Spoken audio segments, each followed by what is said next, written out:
The first step, the first thing that I want to tell you is that we need to condition our fondant so that it works very well with onlays and also when you're using fondant with molds.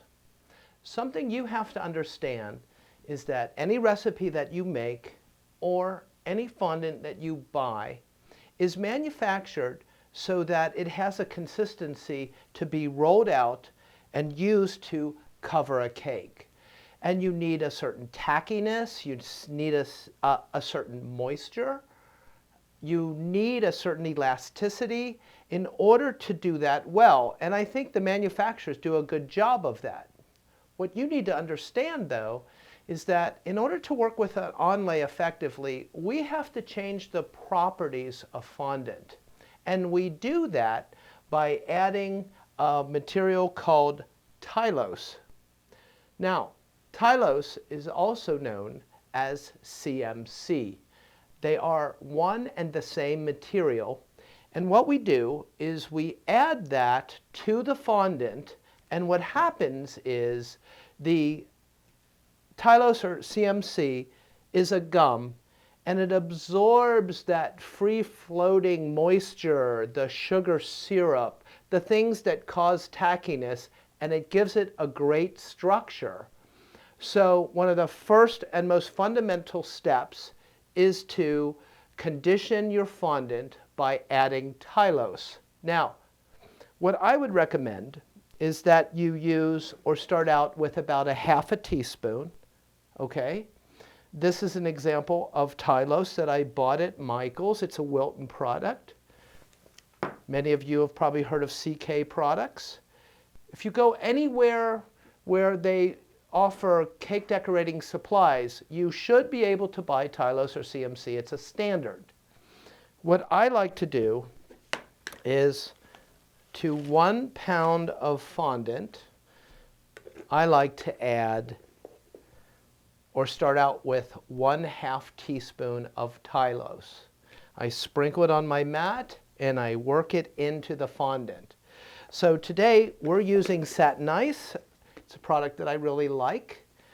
Satin Ice is similar to a lot of other products as far as its consistency. You know, they all have their own characteristics. But what I'm going to do is I'm going to work with Satin Ice today. I'm working with blue so that you can see how it incorporates itself into that. So I have my blue Satin Ice fondant here, and I want you to know that this is a pound, okay? For you Europeans and other people outside the United States, this is about a little less than 1/2 kilo. And many cake decorators have asked me, well, how do you incorporate a gum like tylos into fondant? And let me show you, it's a pretty simple process. I'll take this 1/2 teaspoon and I'm just going to sprinkle it down on my work surface, okay?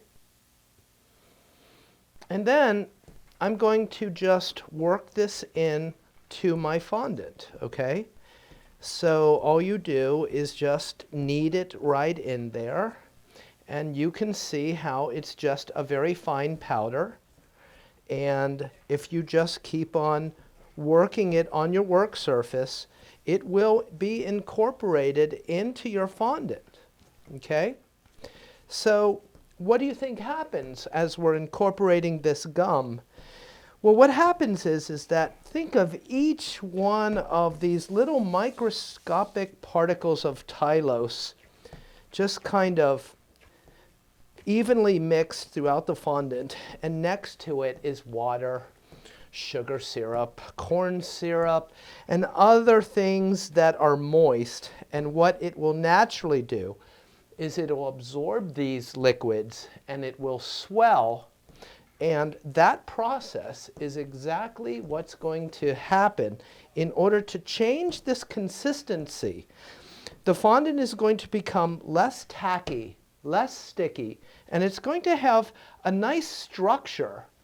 When we use fondant like this with our molding or onlays, it has the type of structure so that it takes great impressions, but it can be manipulated by the onlay in a much better way.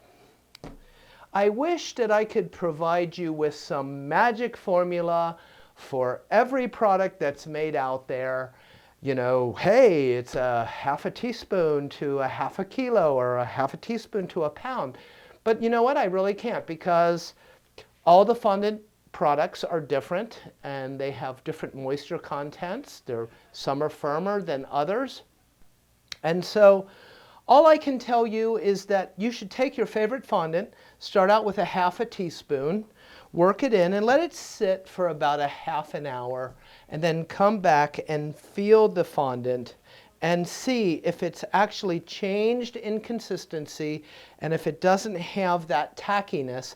And then try working with it, you know, with an onlay, and see if you can use that and it helps you work better and faster with the onlay. Now let's say that you added a half a teaspoon and that wasn't enough. Okay, well, you know what? Take maybe a quarter teaspoon more, sprinkle it on your mat, incorporate it in, wait about a half an hour, and then you're going to find for your favorite fondant, what is that magic addition?